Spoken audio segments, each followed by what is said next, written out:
¿Cómo estamos? Un bello día. Pues hoy llegamos al último capítulo de la historia de México.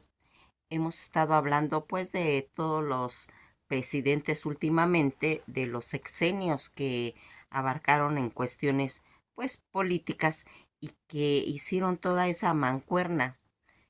Ahora vamos a hablar de Andrés Manuel López Obrador. Terminamos todo este bloque que pues empezamos con lo de historia de México y vamos a iniciar con la historia de Canadá en el próximo video. Bueno, pues Manuel López Obrador va a nacer en Tepatitlán, Macuspana, Tabasco, un día 13 de noviembre de 1953, referido también por las siglas AMLO. Es un político politólogo, administrador público, escritor mexicano que se va a desempeñar en la presidencia de México desde el día 1 de diciembre del 2018 hasta el 30 de septiembre del 2024. Andrés Manuel López Obrador va a tener una trayectoria pues bastante ¿cómo les explico? Benefactora, benefactora para la política mexicana, en la cual se va a desempeñar en muchos aspectos, contando él con 71 años, va a ser de nacionalidad mexicana con religión cristiana, en relación con el cristianismo, y pues va a ser todas las situaciones en las que nosotros vamos a ir mencionando cuando él inicia su carrera política en las filas del Partido Revolucionario Institucional, el PRI. Mas, sin embargo, su figura social y política va a trascender en una forma pues más notoria luego de las crisis políticas tras la polémica elecciones presidencial de 1988 y todas las consecuentes fundaciones en el Partido Revolucionario Demócrata. Entre político que conjunto a las distintas fuerzas tanto de izquierda históricas del país, su notoriedad en la vida política se ve acrecentada pues con el paso de los años, con las discutidas elecciones de Tabasco en 1994, su, su actuar como presidente nacional del Partido Revolucionario Demócrata, el PRD, en 1996 a 1999. Su elección desempeñó pues la política social implementada en desacuerdos, desencuentros con otras figuras públicas, mientras ejercido sus funciones como jefe de gobierno del Distrito Federal entre el 2000 al 2005, las coyunturas que va a ir protagonizando como candidato a la presidencia de México y la coalición por el bien de todos con el marco del proceso electoral presidencial del 2006, como lo fueron pues los videoescándalos, el desafuero, las controversias entre las campañas y las acusaciones de fraude electoral contra el presidente Felipe Calderón. Después se convirtió en una de las figuras críticas de este último. Realizó una estrategia de divulgación pues con sus proyectos políticos al ir recorriendo la totalidad de todos los municipios del país. Esto lo llevó a constituirse en el 2011 una asociación civil llamado Movimiento de Regeneración Nacional, que respaldaba pues su candidatura y la movilización a la gente en pos de una abertura en defensa del voto. Fue candidato por la coalición Movimiento Progresista de Elecciones Presidenciales en el 2012, mas sin embargo, con el impacto menor en las elecciones anteriores y en esta ocasión las acusaciones de irregularidades se concentraron en la compra masiva de votos, en el uso ilegal de recursos económicos o mediáticos en favor de Enrique Peña Nieto. Posteriormente sería presidente del partido de Morena, que abarcaría del 2015 al 2017. Sus elevados niveles de popularidad y de enfoque social en sus proyectos se conjuntaron con el descontento general, pues provocando una serie de problemáticas acarreadas en los últimos, pues, 3 gobiernos, en las que hubo violencia, corrupciones, para ir obteniendo sus triunfos en las elecciones federales en el 2018, como el candidato más votado en la historia, postulado por la coalición Juntos Haremos Historia, conformada por Morena y el Partido del Trabajo PT y el Partido de Encuentro Social PES.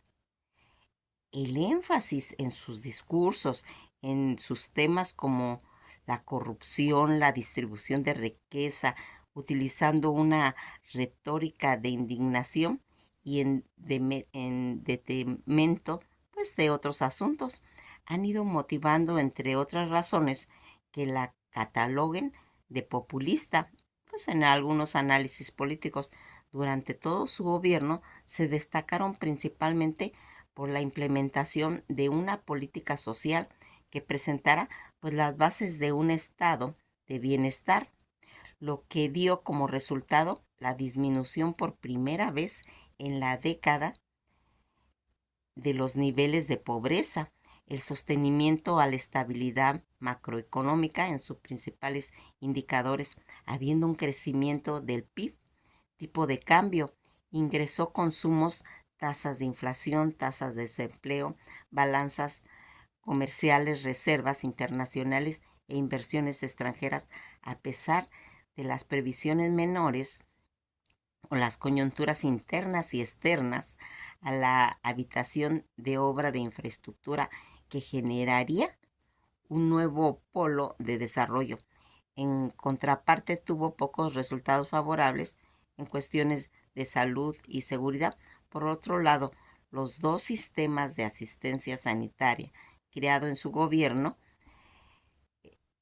concretaron el plan de cobertura universal en atención y tratamiento, sobresaliendo la recuperación en parte de las infraestructuras abandonadas por los sexenios anteriores y las campañas de vacunación, porque le va a tocar el problema de la pandemia del COVID-19. Por otro lado, si bien se revistió la tendencia alcista de las tasas de homicidios y la disminución de las incidencias de varios delitos de alto impacto, la violencia localizada en algunas zonas del país, pues se siguió todo esa, pues tratando de nivelar lo que había pasado en las décadas anteriores. Al final de su gobierno marcaría también el retiro de su carrera política de casi medio siglo, destacándolo como un líder social de la izquierda mexicana y una de las figuras políticas más influyentes en toda Latinoamérica. En el presente siglo, al momento de dejar la presidencia, conserva elevados niveles de popularidad que oscilan entre el 67 y el 80% de aprobación. En sus primeros años de origen familiar, López Obrador son indígenas, españoles y africanos. Sus abuelos maternos llegaron a México procedentes de Ampuero, en Cantabria, España, y su abuela materna era hija de español proveniente de Asturias. Por parte de sus abuelos paternos, es de descendencia indígena del sureste y afro-mexicana. Sobre esto, López Obrador escribió desde el gobierno revolucionario de Madero: mis abuelos maternos llegaron a radicar en Tabasco.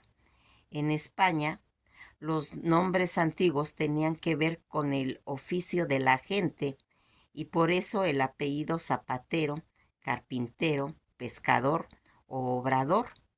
Mi bisabuela materna, originaria de Entrambazuaguas, en Cantabria, se llamaba Felipa Revueltas. Mi abuelo paterno era veracruzano de la cuenca del Papaloapan, jarocho, a mucho orgullo, y corría por sus venas sangre blanca, india y negra.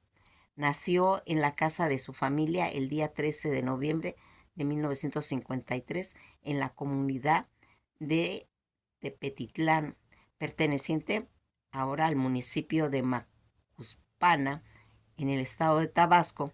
Sus padres fueron Andrés López Ramón y Manuela Obrador González, comerciantes tabasqueños y veracruzanos, siendo primogénito de ambos. La familia de López Obrador era de clase trabajadora, dedicada pues al comercio. En sus primeros años se transportaban en cayuco por los abundantes ríos de Tabasco para ejercer el trueque de productos como frijol, maíz, cerdo, pollo y granos. Va a estudiar en la primaria en la escuela de Marcos Becerra, la única del pueblo, y más tarde, con la ayuda de sus padres, en la primera tienda que abrieron se llamaba La Posadita. A mediados de la década de 1960, la familia se va a mudar a Villahermosa, donde instaló una tienda de ropa y zapatos. Novedades Andrés se llamaba. De ahí le seguirían cursando sus estudios posteriores. En el tercer grado cursó en la Secundaria Federal número 1 Jaimes Torres Bodet. Fue alumno de Rodolfo Lara Lagunas, quien impartía las clases de la educación cívica y ética a Andrés Manuel adolescente. No le gustaba, pues en esa época, la política, siendo así que se mantenía al margen de las actividades como las organizaciones sociales de alumnos y la selección de jefes de grupo. En aquel entonces se limitaba a las responsabilidades como estudiante y a las prácticas de deporte favorito, que siempre fue pues el béisbol. Lara Laguna participó en los movimientos estudiantiles de la época de los años 60. Llegó a realizar huelgas de hambre. La crónica sobre los sucesos de la vida, voz de Lara Laguna, según el propio testimonio de López Obrador, comenzaría a despertar su interés pues ya en todo lo que estaba en las cuestiones públicas, siendo pues todavía muy joven. Entre otras cosas, y como parte de la época que corría, el profesor de la secundaria participaría también en los comités de solidaridad en Vietnam y que apoyarían la revolución cubana.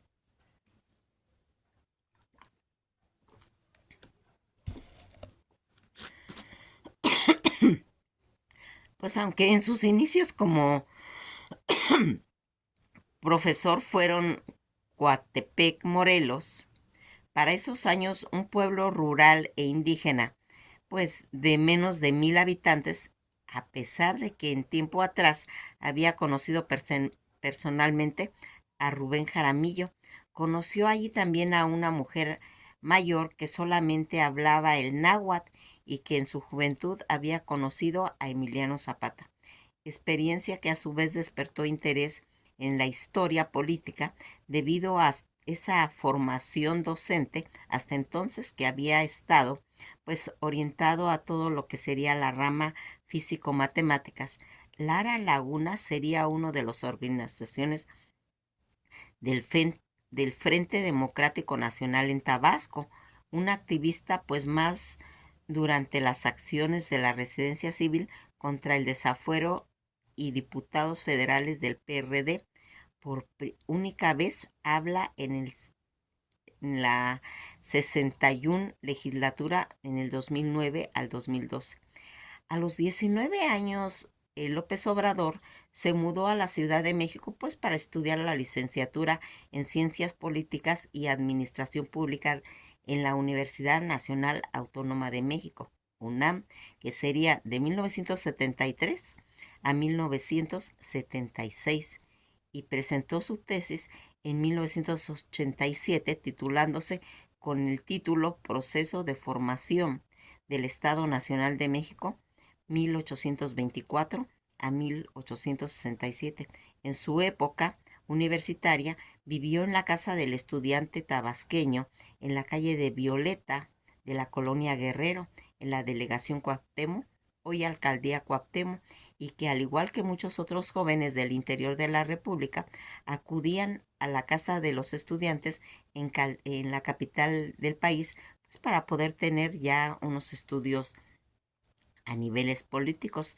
Inicia su carrera política en forma ocurrieron en 1976, cuando fue estrecho colaborador de la campaña del poeta Carlos Pellicer, Cámara al Senado de la República, postulado por el PRI para presentar al Estado de Tabasco, quien tenía una trayectoria de compromiso político, pues de la realización tanto de actividades filantrópicas a favor de los grupos indígenas de la entidad y en particular los mayas chotales.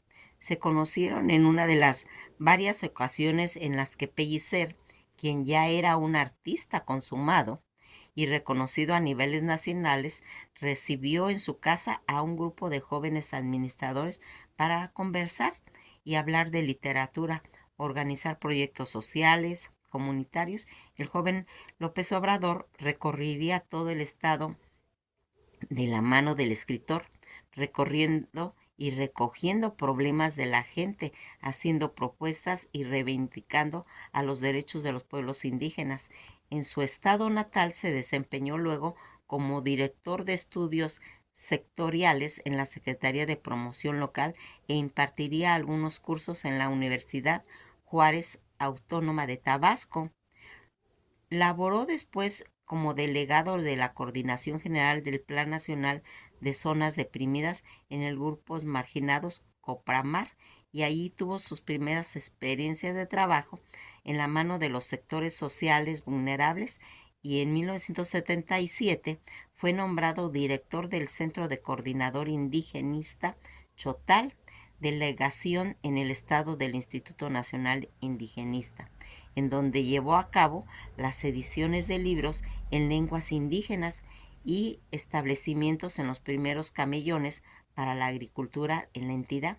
Asignado a la región de Chotalpa, junto con un grupo de profesionistas jóvenes de varias disciplinas, encabezó el desarrollo de programa de autoconstrucción, tanto de vivienda, la creación del radio cultural bilingüe, en el fomento de créditos ganaderos en la palabra y el impulso de la alfabetización de personas de todas las edades durante su administración, y al frente del instituto, que era frecuente que se quedaría a dormir en el suelo de los jacales que recorría durante el día y a quedarse a tomar el pozol que le invitaban los familiares que lo visitaban.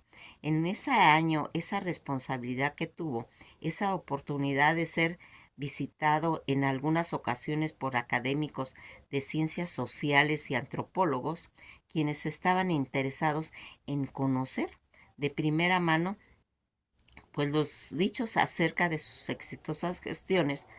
Tales fueron los casos de Rodolfo Tabezagén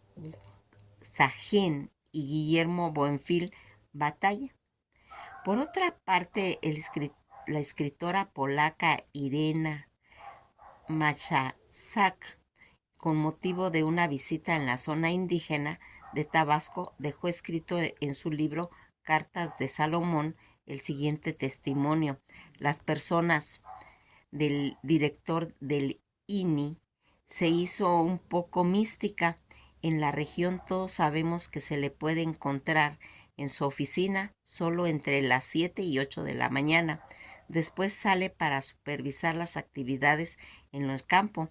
Tuvo oportunidad de observar el ritual de su trabajo. Estaba sentado en un despacho en medio de una multitud y atendía a las personas. Cada quien le iba entregando un papelito en el que estaba expuesto su problema. Habían muchos problemas con la tierra, limítrofes y los ejidatarios y sus vecinos, los asuntos que se plantearon en todas partes, que los animales entraban en el campo sembrado, que los vecinos sembraban donde no se le correspondía.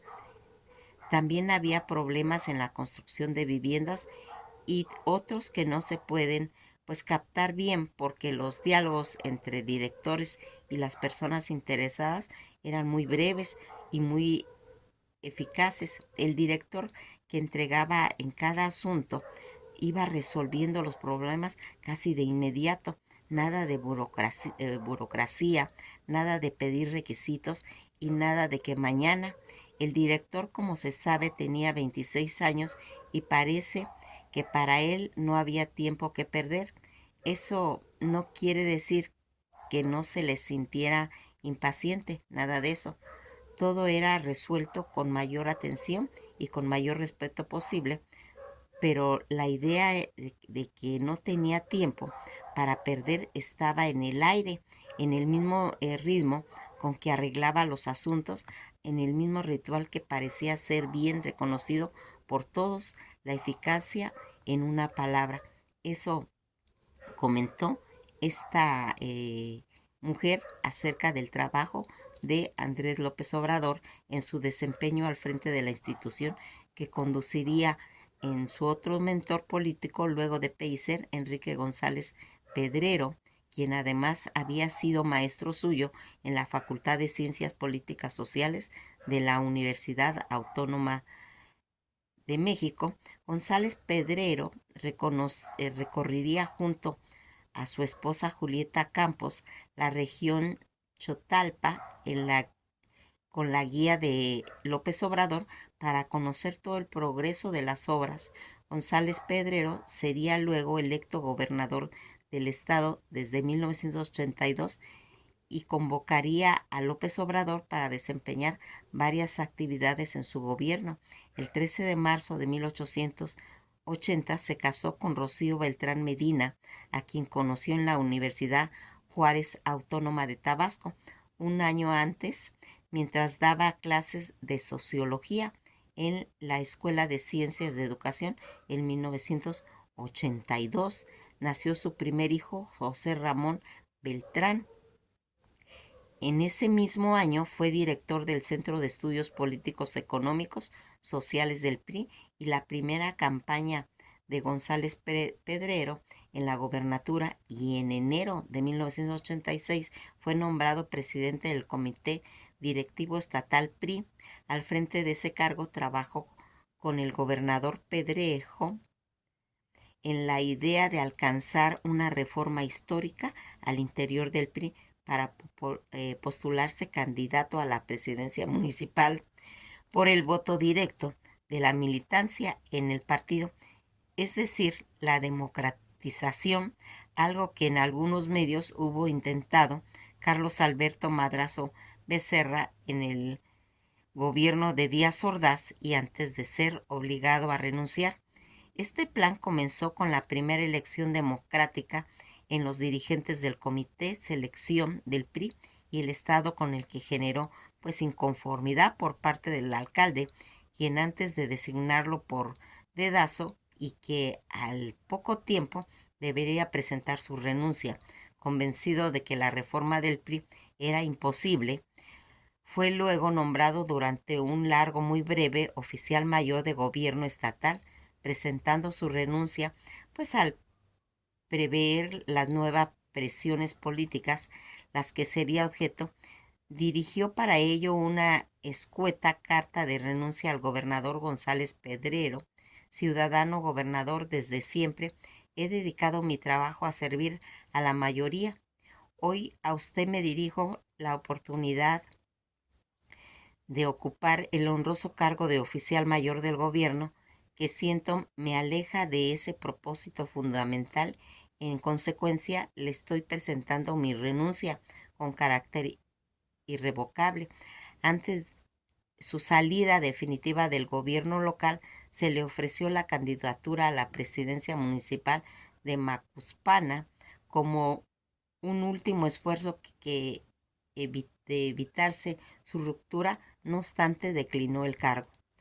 Regresó entonces a la Ciudad de México en 1984, donde fue nombrado a cargo de la Dirección de Promoción Social del Instituto Nacional del Consumidor, encabezado entonces por Clara Juritzman. En 1986 publicó su primer libro, Los primeros pasos, Tabasco, 1810 a 1867, y en 1987 presentó su tesis de licenciatura. Nació su segundo hijo, Andrés Manuel López Beltrán, y en 1988 presentó su segundo libro, El esplendor de la sombra a la sombra, la República restaurada en Tabasco de 1867 a 1916. Todas estas situaciones en las que es muy poco tiempo hablar acerca de, pues, toda esa trayectoria que va a hacer Andrés Manuel López Obrador en todo ese sexenio, pues realmente es poco. Se necesitarían muchos videos para hablar de uno de los mejores presidentes que ha tenido México y que ha sido una trayectoria eh, muy vasta de todos los logros que se hizo y que va a, pues, a presentar las características de un avance muy notorio en todo lo que se hizo acerca pues de eso, contando pues con los 4 pilares que explica pues la alta popularidad que tuvo Andrés. Cuando llegó a la presidencia estaba acabando con las injusticias sociales y creando pues en cierta forma pues todo lo que sería Andrés Manuel López Obrador, que llega al poder el día 1 de diciembre del 2018 con un ambicioso proyecto de izquierda bautizado la Cuarta Transformación, y como independencia, la Reforma y la Revolución de 1910 prometía renovar los cimientos de la sociedad mexicana. A 4 meses casi ya de su final de su sexenio, su gobierno anotó importantes logros, pero ha conseguido materializar muchos de sus proyectos insignias, como igualar el sistema de salud mexicano al de Dinamarca, sacar al ejército a las calles y reducir el índice de violencia. Tampoco se esclareció la desaparición de 43 estudiantes en el 2014 en el problema emblemático del caso de Ayotzinapa, que eso lo vamos a platicar en otros videos. Pese a todo eso, al situación que va marcando toda esa mandato con una aprobación de cerca entre el 60 y el 80 con el promedio de distintas encuestas, con un porcentaje de muchos mandatarios al mundo desearían tener. El nivel de popularidad que sí en los pronósticos se confirman en las elecciones presidenciales del domingo 2 de junio beneficiarían a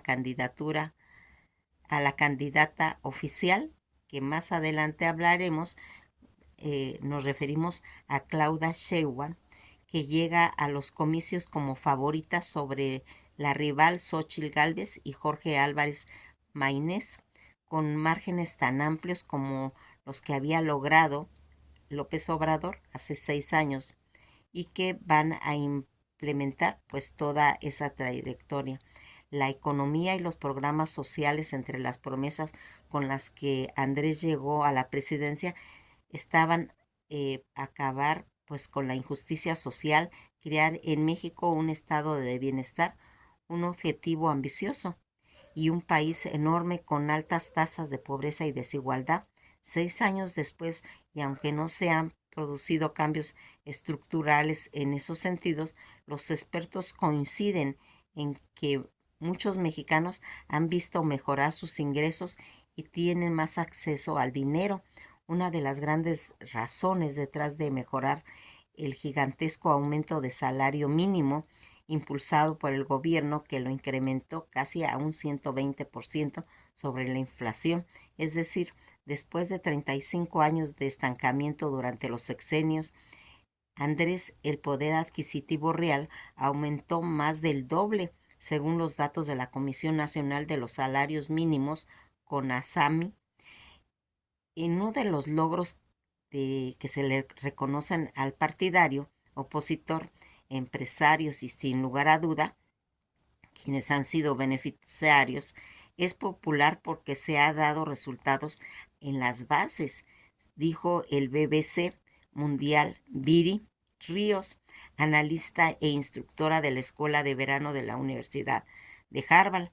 Además de los subidos en los salarios mínimos, explicó los beneficios entregados a la gente en las llamadas transferencias monetarias, aumentando un promedio de casi el 55% de los ingresos laborales promedio, que creció un 24% por encima de la inflación, en lo que traía todo eso a los programas que se implementaron. Nos quedamos hasta aquí, llegando pues al fin de lo que abarcamos todo el periodo de lo que sería la historia de México.